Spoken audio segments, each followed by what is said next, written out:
എന്ന് കേൾക്കുമ്പോൾ ആരെയാണ് ഓർമ്മ വരുന്നത്? മെഹ് മെഹ് എന്ന് പറയുമ്പോൾ ഓർമ്മ വരുന്നത് ഷാറുഖ് ഖാനാണ്. മെഹ് മെഹ് മെഹ് മെഹ് മെഹ്. എന്ന് പറഞ്ഞാൽ നമ്മുടെ രായപ്പൻ പൃഥ്വിരാജിന് നാഷണൽ അവാർഡ് കൊടുത്തില്ല. അതാണ് ഇപ്പോഴത്തെ പ്രശ്നം. പൃഥ്വിരാജ് മാത്രമേ ഇവിടെ ഏറ്റവും ബെസ്റ്റായിട്ട് ഈ വർഷം അഭിനയിച്ചിട്ടുള്ളൂ. അതുകൊണ്ട് അദ്ദേഹത്തിന് മാത്രമേ കൊടുക്കാവുള്ളൂ. നാഷണൽ അവാർഡ് മൊത്തം എടുത്ത് എല്ലാ വിഭാഗം, സിനിമാറ്റോഗ്രാഫി, മികച്ച സഹനടൻ, മികച്ച നടൻ, പിന്നെ എല്ലാം ആടുജീവിതത്തിനെ കൊടുക്കാവുള്ളൂ. അതുകൊണ്ട് ഒന്നും കൊടുത്തില്ല. അതുകൊണ്ട് ഇവിടെ എന്ന് പറഞ്ഞ് ഭയങ്കര പ്രശ്നം. എന്തുവാ ഇതിനു മുമ്പുള്ള നാഷണൽ അവാർഡ് തുടങ്ങിയ കാലം മുതൽ ഈ 25 വരെ ഏറ്റവും ഡിസർവിങ് ആയിട്ടുള്ള ആൾക്കാർക്കാണോ നാഷണൽ അവാർഡ് കൊടുത്തിട്ടുള്ളത്?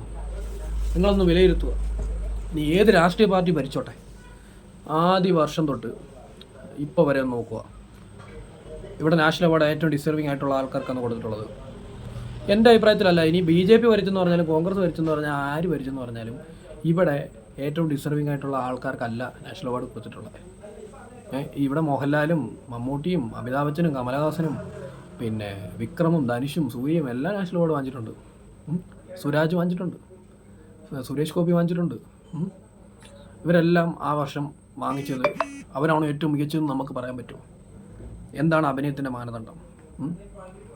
നാടക ശൈലിയിൽ അഭിനയിച്ചാൽ മാത്രം അവർക്കാണോ അവാർഡ് കൊടുക്കേണ്ടത് എന്നൊക്കെ ചോദിച്ചു കഴിഞ്ഞാൽ എന്തെങ്കിലും പറയാൻ പറ്റുമോ? അതോ ഏറ്റവും കൂടുതൽ ആളുകൾക്ക് ഇഷ്ടപ്പെട്ട് എൻജോയ് ചെയ്തിരുന്ന കണ്ട സിനിമയ്ക്കാണോ നാഷണൽ അവാർഡ് കൊടുക്കേണ്ടതെന്ന് ചോദിച്ചു കഴിഞ്ഞാൽ ഇവിടെ ആൾക്കാർ എന്ത് പറയും? ഇപ്പോൾ എനിക്കൊരു സിനിമ ഇഷ്ടപ്പെട്ടു, ആ സിനിമ വേറൊരാൾക്ക് ഇഷ്ടപ്പെടത്തില്ലായിരിക്കും. 10 പേര് ഇഷ്ടപ്പെടുന്ന സിനിമ ചിലപ്പോൾ 2 പേർക്ക് ഇഷ്ടപ്പെടത്തില്ലായിരിക്കും. ഇവിടെ ഏറ്റവും കൂടുതൽ ആൾക്കാർ തിയേറ്ററിൽ കയറി കാണുന്ന പടങ്ങളെന്ന് പറഞ്ഞു കഴിഞ്ഞാൽ എല്ലാ ഓഡിയൻസിനും ഇഷ്ടപ്പെടുന്ന പടങ്ങളാണ് അവിടെ ഏറ്റവും കൂടുതൽ കളക്ഷൻ കിട്ടുന്നത്. പക്ഷേ അവാർഡുകൾ തിയേറ്ററിൽ വിജയിക്കാത്ത പടങ്ങൾക്ക് മാത്രമാണോ കൊടുക്കേണ്ടത്? അങ്ങനൊന്നുമില്ല. ഓരോ വർഷവും ഏത് ജൂറി ഇരിക്കുന്നു, ഏത് രാഷ്ട്രീയ പാർട്ടി ഇരിക്കുന്നു, എന്ത് രാഷ്ട്രീയ അജണ്ട ഉണ്ടോ, അല്ലെങ്കിൽ ഏത് മെൻറ്റാലിറ്റിയിലുള്ള ആൾക്കാരിരിക്കുന്നു, ഇതെല്ലാം താണ്ടി ആ വർഷം നാഷണൽ അവാർഡ് എങ്ങനെയെങ്കിലും വാങ്ങിച്ചെടുക്കുക. അതാണ് ഏറ്റവും വലുത്. അതെല്ലാം കഴിഞ്ഞ് കിട്ടണം. എങ്ങനെയാണെങ്കിലും വാങ്ങിച്ചെടുക്കണം. അതാണ് ഏറ്റവും വലിയ കാര്യം. 2019 എന്ന് പറയുന്ന വർഷം ഏറ്റവും കൂടുതൽ മികച്ച സിനിമകൾ വന്ന സിനിമയാണ് കാലഘട്ടം 2019 എന്ന് പറഞ്ഞാൽ. അന്ന് നാഷണൽ അവാർഡ് ധനുഷിന് കിട്ടി. അത് വാങ്ങിച്ചെടുക്കണം. അത്രയും ആൾക്കാരുടെ ഇടയിൽ നിന്ന് വാങ്ങിച്ചെടുക്കണം. അതാണ് കാര്യം. അല്ലാതെ ഇവിടെ ഇപ്പോൾ രാഷ്ട്രീയ അജണ്ട നോക്കി ഇപ്പോഴത്തെ ഗവൺമെൻറ്റിൻ്റെ ഇത് അങ്ങനെയൊന്നുമില്ല. ഇനി ഏത് ഗവൺമെൻറ് ഭരിച്ചോ, ഏത് ഗവൺമെൻറ് ഇന്ത്യ ഭരിച്ചാലും നാഷണൽ അവാർഡ് വാങ്ങിച്ചെടുക്കും. അത് എല്ലാ വർഷവും ഏത് ഗവൺമെൻറ് ഭരിച്ചാലും ആ കറക്റ്റായിട്ട് ഡിസർവിങ് ആയിട്ടുള്ളവർക്കാണോ കൊടുക്കാൻ പറ്റുന്നതെന്ന് എനിക്ക് പറയാൻ പറ്റുമോ? ഇല്ല. കാരണം എനിക്കിഷ്ടപ്പെടുന്നൊരു പടം വേറൊരാൾക്ക് ഇഷ്ടപ്പെടത്തില്ല. അതുകൊണ്ട് എങ്ങനെയെങ്കിലും കിട്ടുമോ ഇല്ലായിരിക്കും, പക്ഷെ വാങ്ങുക എന്നതാണ് ഏറ്റവും വലിയ കാര്യം. പിന്നെ പൃഥ്വിരാജിൻ്റെ കേസ് കെട്ടിൽ ഒരു പക്ഷേ പൃഥ്വിരാജിൻ്റെ ആടുജീവിതം ഈ വർഷം അല്ല സെൻസർ ചെയ്തിട്ടുണ്ടെങ്കിൽ അടുത്ത വർഷം നാഷണൽ അവാർഡിൽ ഒരു വർഷം പരിഗണിക്കാം. ഇല്ല എങ്കിലും ഒരുപാട് ന്യൂസുകൾ വരുന്നുണ്ട് ഈ വർഷം തന്നെയാണ് സെൻസർ ചെയ്തത്. പുള്ളിക്ക് കിട്ടാത്തത് അല്ലെങ്കിൽ അതിന് കൊടുക്കാത്തതിൻ്റെ കാര്യം എമ്പുരാൻ വിഷയം തന്നെയാണ്. എമ്പുരാൻ എന്ന് പറയുന്ന സിനിമയിൽ ഇപ്പോൾ ഒരു എക്സാമ്പിൾ പറയുകയാണെങ്കിൽ പൃഥ്വിരാജ് കുറേ നാൾ മുമ്പ് ഒരു ആങ്കർ പൃഥ്വിരാജിനോട് ചോദിച്ചു, എല്ലാ സിനിമകളിലും മുസ്ലിം മതത്തിനെയാണ് തീവ്രവാദികളായിട്ട് കാണിക്കുന്നതെന്ന് പുള്ളിയോട് ചോദിച്ചു. അതിനെപ്പറ്റി താങ്കളുടെ അഭിപ്രായം എന്താണെന്ന് ചോദിച്ചപ്പോൾ പൃഥ്വിരാജ് പറയുകയാണ്, ഞാൻ അതിനെപ്പറ്റി പറയില്ല ഒരു അഭിപ്രായം. പുള്ളിക്ക് ആ അഭിപ്രായം എന്ന് പറഞ്ഞാൽ നിലപാടാണ്. ആ നിലപാട് പുള്ളി വളരെ വ്യക്തമായിട്ട് പറഞ്ഞു, ഞാനത് പറയില്ല, കാരണം നിങ്ങളത് വളച്ചൊടിക്കും. അതേ വ്യക്തി തന്നെയാണ് അദ്ദേഹം ഡയറക്റ്റ് ചെയ്ത ഒരു സിനിമയിൽ ഒരു മതത്തെ താഴ്ത്തി കെട്ടി ഒരു മതത്തെ സപ്പോർട്ട് ചെയ്ത് കാണിച്ചത്. അത് ശരിയാണോ പൃഥ്വിരാജ്? എനിക്ക് അത്രേ പറയാനുള്ളൂ. പൃഥ്വിരാജ് എമ്പുരാൻ എന്ന് പറയുന്ന സിനിമയിൽ ഒരു സീൻ ക്രിയേറ്റ് ചെയ്തിട്ടുണ്ട്. ഏതാണെന്ന് ഞാൻ പറയുന്നില്ല, അത് എല്ലാവർക്കും അറിയാവുന്ന കാര്യമാണ്, വിവാദം ഉണ്ടാക്കിയതാണ്. അപ്പോൾ ആ സീന് കാരണമായ ഒരു സംഭവം ഇതിന് മുമ്പ് നടന്നായിരുന്നു. അത് പക്ഷേ സിനിമയിൽ വ്യക്തമായി കാണിച്ചില്ല എന്നതാണ് പ്രശ്നം. അപ്പോൾ അവിടെ ഒരു മതത്തെ സപ്പോർട്ട് ചെയ്ത് ഒരു മതത്തെ താഴ്ത്തിക്കെട്ടിയല്ലേ പുള്ളി കാണിച്ചേക്കുന്നത്. അല്ലെങ്കിൽ പുള്ളി ഒരു മതത്തെയും താഴ്ത്തിക്കെട്ടിയോ സപ്പോർട്ട് ചെയ്തോ സംസാരിക്കില്ലായിരുന്നു, അല്ലെങ്കിൽ കൊണ്ടുവരില്ലായിരുന്നു അദ്ദേഹത്തിൻ്റെ നിലപാട് വെച്ചാണെങ്കിൽ. അപ്പം അങ്ങനെ കാണിക്കുമ്പം ആ ഒരു സംഘടന ആ സിനിമയിൽ തെറ്റായി കാണിച്ചിട്ട ഒരു സംഘടനയുടെ ഒരു ഭാഗമാണ് ഇന്ന് ഇന്ത്യ ഭരിക്കുന്ന ഗവൺമെൻറ്. അപ്പോൾ ആ ഗവൺമെൻറ് ഇരിക്കുമ്പം ആ ഗവൺമെൻറ് അദ്ദേഹത്തിന് അവാർഡ് കൊടുക്കുമോ? ഒന്ന് ചിന്തിച്ചു നോക്കും.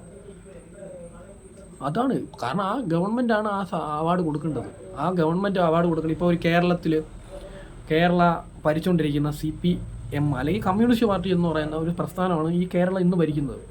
അപ്പോൾ ഈ വർഷം ഒരു സിനിമ ഇറങ്ങിയാണ് ആ പ്രസ്ഥാനത്തിലെ വ്യക്തികളെയും കരിവാരി തേച്ചുകൊണ്ട് ഒരു സിനിമ ഇറങ്ങുവാണ്. ഇപ്പോൾ ഒരു എക്സാമ്പിൾ പറയുകയാണെങ്കിൽ ഇപ്പോൾ CPM എന്ന് പറയുന്ന പാർട്ടിയുടെ ഒരു പ്രസ്ഥാനമാണ് DYFI എന്ന് പറയുന്നത്, DYFI അല്ലെങ്കിൽ SFI എന്നൊക്കെ പറയുന്നത്. അപ്പോൾ ഈ സംഘടനകളെ തെറ്റായി ചിത്രീകരിച്ചുകൊണ്ട് അല്ലെങ്കിൽ ആ പാർട്ടിക്ക് ഭംഗം വരുന്ന രീതിയിൽ ഒരു സിനിമ ഇറക്കുവാണ്. നാളെ അടുത്ത നാഷണൽ അവാർഡ് പ്രഖ്യാപിക്കുമ്പോൾ ഈ എടുത്ത ആളുടെ വേറൊരു പടം അദ്ദേഹം വളരെ വ്യക്തമായിട്ട് നല്ല വൃത്തിയായിട്ട് എടുത്തേക്കുക. അദ്ദേഹത്തിന് അവാർഡ് കൊടുക്കുമോ? കൊടുക്കില്ല. കേരള ഗവൺമെൻറ് കൊടുക്കില്ല, തമിഴ്നാട് ഗവൺമെൻറ്റും കൊടുക്കില്ല, ഒരിടത്തും കൊടുക്കില്ല, അങ്ങനെ കൊടുക്കില്ല.